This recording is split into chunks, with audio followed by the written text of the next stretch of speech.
Assalamualaikum warahmatullahi wabarakatuh. Waalaikumsalam warahmatullahi wabarakatuh. Alhamdulillahirabbil alamin wassalatu wassalamu ala asyrofil anbiya'i wal mursalin sayyidina Muhammadin wa ala alihi wa sahbihi ajmain, amma ba'd. Yang saya hormati Ibu Umi Kasum selaku pengasuh PPA Hizbul Quran dan adik-adik pengurus yang saya hormati. Pertama-tama, marilah kita panjatkan puja dan puji syukur kehadirat Allah Subhanahu wa taala sehingga karena rahmatnya kita dapat berkumpul pada acara sosialisasi hari ini dalam keadaan sehat walafiat. Lalu pula salawat serta salam senantiasa tercurahkan kepada junjungan kita baginda Nabi Agung Muhammad Sallallahu Alaihi Wasallam. Untuk mempersingkat acara pada sore hari ini akan saya bacakan susunan acara berikut ini. Acara yang pertama itu pembukaan, yang kedua acara inti, acara yang ketiga tanya jawab, acara yang keempat pemberian soal, dan acara yang keenam penutup. Untuk membuka acara pada sore hari ini, marilah kita baca dan basmalah bersama-sama. Bismillahirrahmanirrahim. Acara yang kedua yaitu inti yang akan dibawakan oleh Ibu Umi Kalsum selaku pemateri sosialisasi teknik manajemen pendidikan pondok pesantren pada hari Jumat 16 Februari 2023 jam 4 di pondok pesantren. Bismillahirrahmanirrahim. Assalamualaikum warahmatullahi wabarakatuh. Alhamdulillahirabbil alamin wassalatu wassalamu ala asyrofil anbiya'i wal mursalin sayyidina wa maulana Muhammadin wa ala alihi wa ashabihi ajma'in, amma ba'du.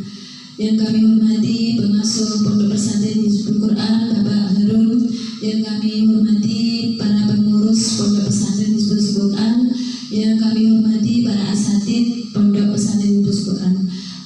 Pertama, marilah kita panjatkan puji syukur kehadirat Allah Subhanahu wa taala yang telah melimpahkan rahmat-Nya sehingga kita dapat bertemu dalam majelis sosialisasi hasil pelaksanaan pelatihan teknis penyelenggaraan pondok pesantren dengan bertema manajemen pendidikan pondok pesantren dalam senat dan tak kurang suatu apapun.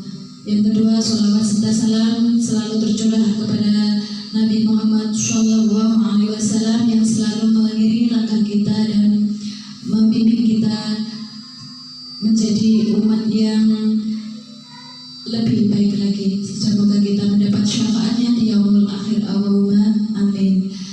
Berhubung waktu sudah kian petang, maka kami akan menyampaikan beberapa informasi atau mengenai sosialisasi bahwa kami kemarin mengikuti diklat pelatihan teknis penyelenggaraan manajemen pondok pesantren.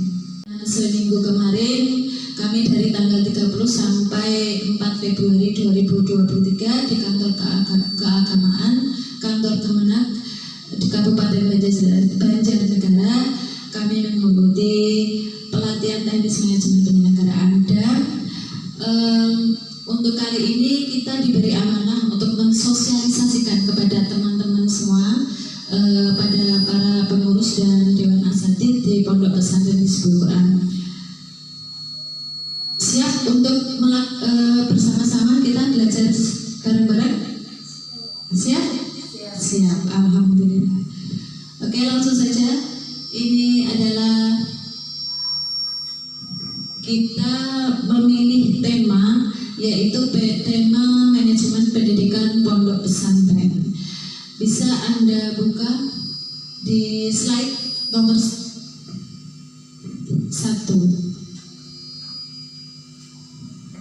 Sudah? Ya. Sistem manajemen pesantren dari manajemen berasal dari bahasa Inggris management yang dikembangkan dari kata to manage, yaitu mengatur atau mengelola. Secara terminologi, manajemen menurut yang dikutip oleh Made Perdata terbagi kepada manajemen ya sebagai peranan dan manajemen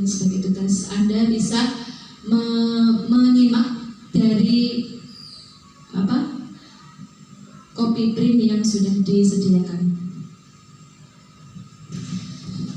Dari sistem manajemen kita lanjut ke sejarah pesantren di Indonesia. Kata pesantren berawal dari kata pe dan akhiran an yang menunjukkan arti kata tempat. Kata santri itu sendiri merupakan gabungan dari dua suku kata, san atau manusia baik dan tra suka menolong. Pondok pesantren adalah lembaga keagamaan yang memberikan pendidikan dan pengajaran serta mengembangkan dan menyebarkan ilmu agama Islam. Slide ke 3. Oke. Pondok pesantren secara garis besar sesuai dengan PMA nomor 3 tahun 1979 yang dikategorikan pondok pesantren itu menjadi 4. Ya. Yang pertama, pondok pesantren tipe apa? Tipe A, pondok pesantren yang seluruhnya dilaksanakan secara tradisional. Yang kedua, pondok pesantren tipe B, yaitu pondok pesantren yang menyelenggarakan pengajaran secara klasikal. Yang ketiga, pondok pesantren tipe C, yaitu pondok pesantren yang hanya merupakan asrama sedangkan santrinya belajar di luar.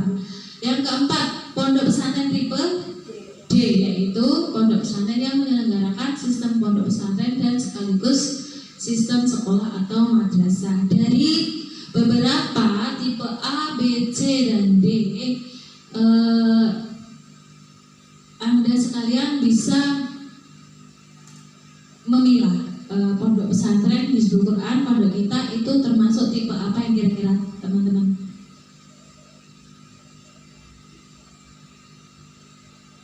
Tipe apa?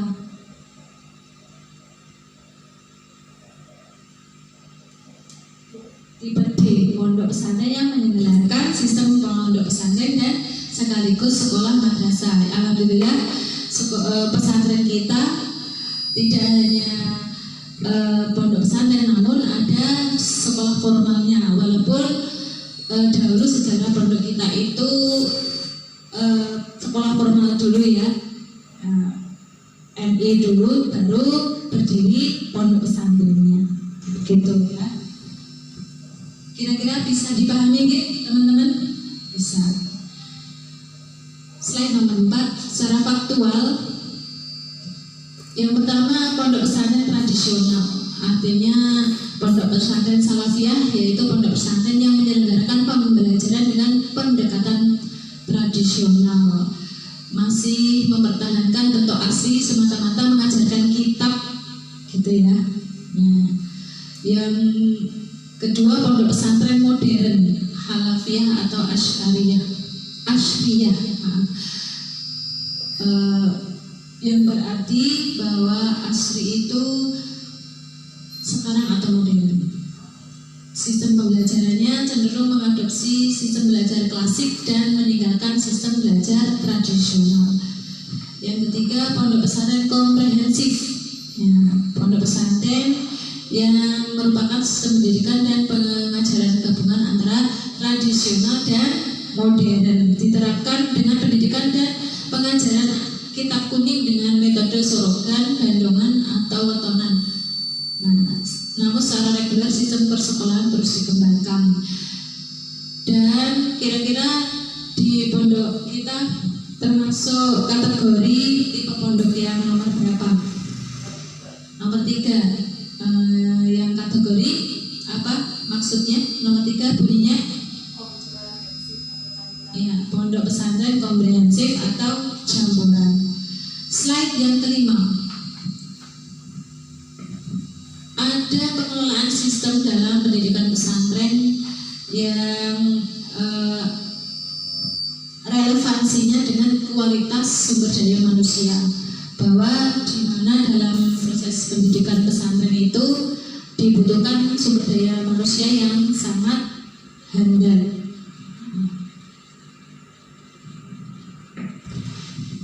Ada tokoh pendidikan pesantren yang sukses membawa sistem pendidikan pondok pesantren yaitu Raden Rahmat. Ya, kita kenal dengan Sunan Ampel. Ya, beliau menggunakan sistem pengelolaan pondok pesantren dalam interaksinya dengan perubahan sosial akibat modernisasi atau globalisasi. Slide yang keenam, problematika pesantren di era modernitas, di era globalisasi sekarang itu, bahwa kebudayaan di luar makin masuk ke dalam negeri, pergaulan anak muda, bahkan anak-anak kecil yang zaman sekarang sudah mengenal media elektronik ya, seperti itu. Dan bagaimana modernisasi ini di kalangan umat Islam. Nah, adanya pondok pesantren ini bisa menjawab zaman, bahwa tantangan zaman itu, bahwa pergaulan anak-anak muda, anak kecil, gaya hidup bangsa, gaya hidup masyarakat sekarang itu bisa diminimalisir dengan memberikan pendidikan agama. Salah satunya ialah memasukkan anak ke pondok pesantren, seperti itu ya. Oke, slide ke-7.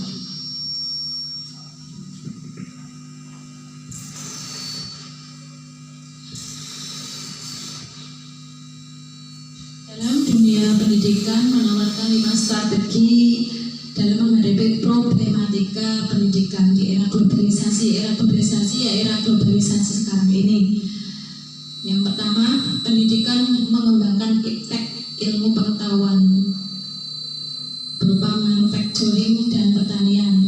Ya, ini biasanya juga ada di pondok pesantren yang modern ya.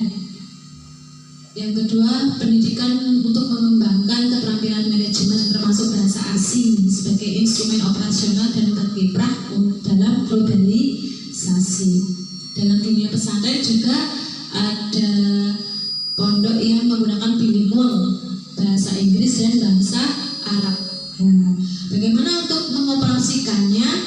Ya, digunakan metode direct atau metode langsung. Jadi antar pengasuh, antar pengurus dan santrinya itu langsung menggunakan bahasa Arab dan Inggris dalam kehidupan sehari-hari di lingkungan pondok, seperti itu.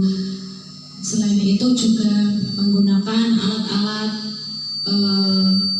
mungkin semacam sarana laboratorium, memakai headset atau ada pelajaran speaking, listening, seperti itu ya. Jadi itu untuk menunjang pondok pesantren yang berbasis bilingual biasanya ya.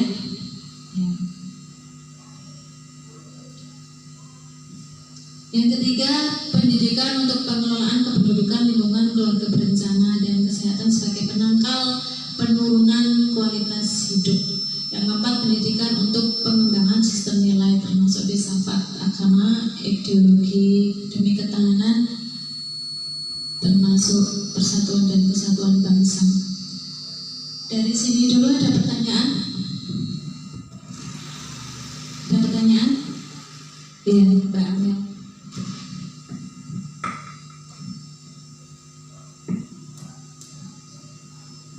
Assalamualaikum warahmatullahi wabarakatuh. Saya membaca bahwa tokoh Raden Rahmat adalah salah seorang ulama yang sukses menerapkan sistem pendidikan pondok pesantren. Apa saja nama-nama beliau? Bagaimana cara beliau menerapkan sistem pondok pesantren pada saat hidup?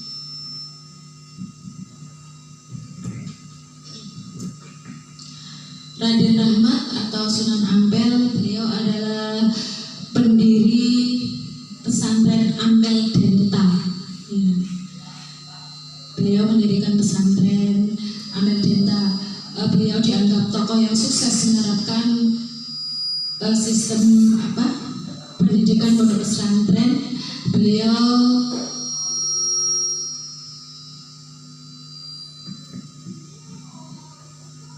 mengajarkan para santrinya di pesantren beliau dan setelah para santri lulus dari pesantren tersebut, para alumni itu merasa berkewajiban untuk menyebarkan ilmu-ilmu yang telah didapatkan dan disebarkan di daerahnya masing-masing. Jadi setelah alumni santrinya itu pulang, maka mereka itu menyebarkan ilmu agama untuk orang daerah untuk masyarakat sekitar, dan mereka mendirikan pusat-pusat ilmu agamaan di daerah masing-masing, dan itu adalah menjadi cikal bakal pondok pesantren menjadi luas dan semakin tersebar cepat sekali dengan sistem pemberdayaan sumber daya manusia, yaitu salah satunya alumni santri itu sendiri gitu. Yang ketiga, di era 70-an pesantren mengalami perubahan yang signifikan. Pesantren mengalami perkembangan kualitas yang luar biasa dan menakjubkan, baik di wilayah pedesaan, pinggiran kota maupun perkotaan. Yang kedua, menyangkut penyelenggaraan pendidikan. Bentuk-bentuk pendidikan diklasifikasikan menjadi 4 pesantren yang menyelenggarakan pendidikan formal, ya, dengan menerapkan kurikulum nasional yang hanya memiliki sekolah keagamaan, MI, MTS, MA, dan perguruan tinggi agama Islam, maupun juga yang memiliki sekolah umum SD, SMP, SMA, dan perguruan umum. Oke, next. Proses perubahan yang terjadi di pesantren tampak hingga dewasa ini, ya, zaman sekarang ini, ya, lembaga telah memberi kontribusi yang penting dalam menyelenggarakan pendidikan nasional. Dari waktu-waktu pesantren semakin berkembang kuantitas jumlahnya, ya, maupun kualitasnya. Tidak sedikit dari masyarakat yang masih menaruh perhatian besar terhadap pesantren sebagai pendidikan alternatif. Terlebih lagi dari berbagai inovasi sistem pendidikan yang digunakan, pesantren dengan mengadopsi corak pendidikan umum menjadikan pesantren semakin kompetitif untuk menawarkan pendidikan ke khalayak masyarakat. Jadi sekarang ini malah banyak sekali orang-orang mencari pesantren, ya, yang ada sekolah formalnya sekalian. Nah, sekarang masyarakat itu memburu lembaga pendidikan yang ada pendidikan formalnya, ada pesantrennya sekalian, ya, baik itu dari tingkat MI, MA, dan perguruan tinggi, seperti itu, ya. Jadi sangat pesat sekarang ini. Nah, karena apa? Karena pesantren menerapkan juga pendidikan umum masing-masing dengan kurikulumnya, kurikulum pondok pesantren dan kurikulum pendidikan itu sendiri. Slide next. 14. Manajemen pendidikan adalah suatu pengelolaan dan penataan sumber daya pendidikan seperti tenaga kependidikan, peserta didik, masyarakat, kurikulum, dana keuangan, sarana prasarana, dan tata laksana. Manajemen pendidikan Islam itu sendiri ialah suatu proses penataan atau pengelolaan lembaga pendidikan yang melibatkan sumber daya muslim. Next. 15.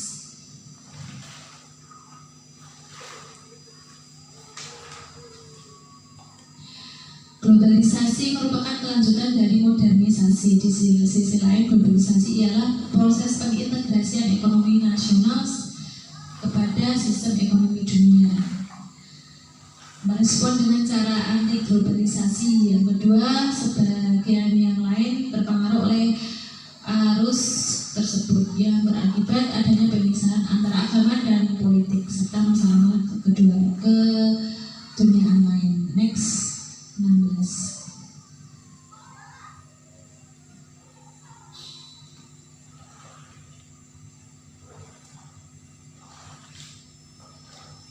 Okay, next.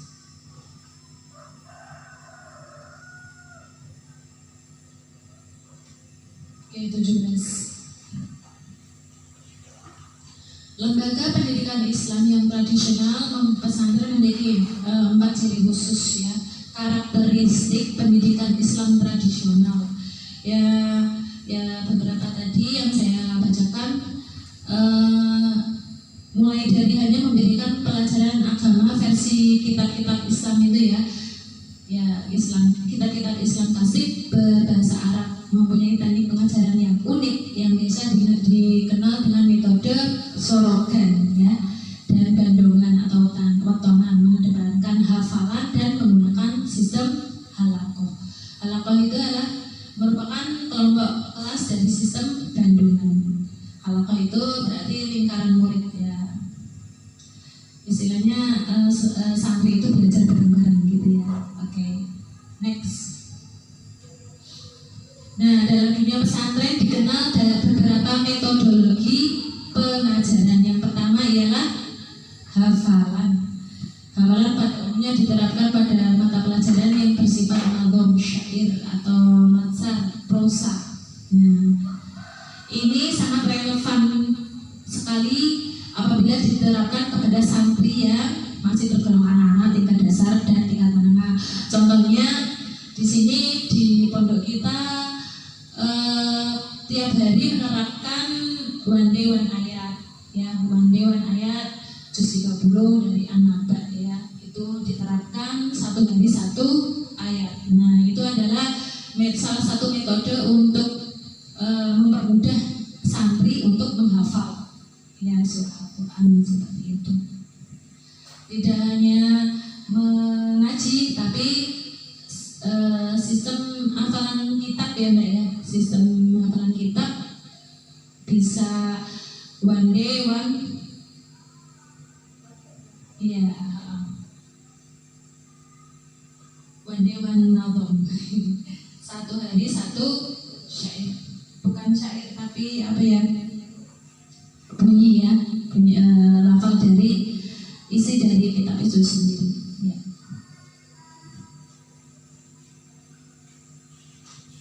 Yang kedua, metodologi hiwar atau muhawarah. Hiwar ialah dalam dunia pesantren sebagai alat komunikasi. Hiwar juga merupakan metode yang hampir sama dengan metode diskusi yang umum. Oke. Kalau ini merupakan salah satu metode yang cocok untuk tingkat menengah ke atas ya.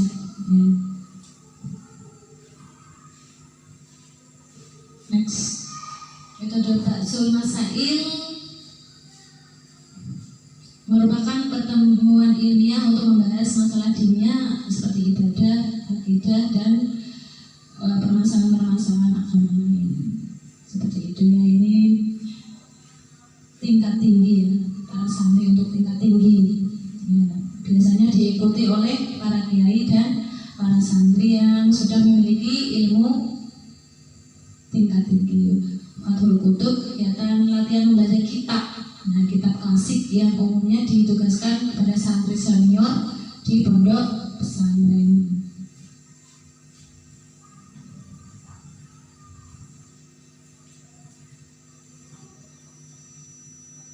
Next, muhawarah atau muhadasah yaitu merupakan latihan bercakap-cakap dengan menggunakan bahasa Arab. Metode ini digunakan untuk berbicara baik dengan santri maupun para ustadz atau kiai. Nah, ini biasanya diterapkan dalam pondok yang modern dengan menggunakan sistem bilingual, percakapan sehari-hari menggunakan dua bahasa seperti itu. Mungkin ada pertanyaan? Tidak? Oke. Kalau tidak, saya akan memberikan soal untuk teman-teman sekalian. Mohon untuk dicatat ya. Nomor 1, apakah manajemen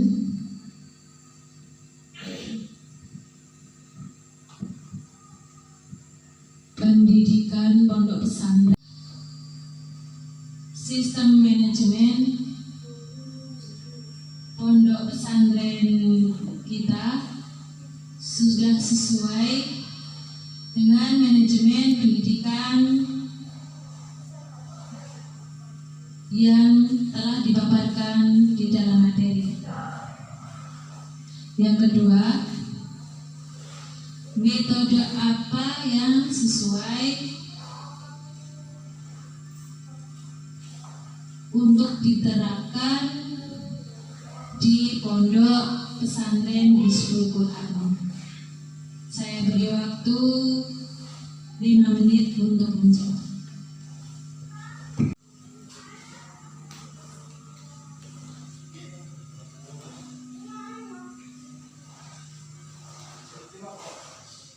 Ya, saya di sini akan menjawab pertanyaan soal nomor 1 yang soal tadi pendidikan di pondok, manajemen pendidikan di pondok ini sudah sesuai atau belum. Menurut saya sudah sesuai karena sudah ada tenaga pendidikannya, sudah ada tiga orang, asatidnya sudah ada 4 orang, dan sarana prasarannya sudah ada, sudah lengkap. Jadi menurut saya di sini ya sudah baik, antara gurunya sudah ada, terus juga tempatnya sudah memungkinkan, bisa dilanjutkan mengajar. Demikian acara sosialisasi hasil pelatihan teknis penyelenggaraan Pondok Pesantren Manajemen Pendidikan Pondok Pesantren. Terima kasih teman-teman pengurus sudah hadir, dan untuk musyawarah selanjutnya kita bicarakan bersama-sama lagi untuk kedepannya untuk meningkatkan manajemen pendidikan Pondok Pesantren di Hizbul Quran. Terima kasih, kurang lebih mohon maaf. Saya akhiri. Wassalamualaikum warahmatullahi wabarakatuh.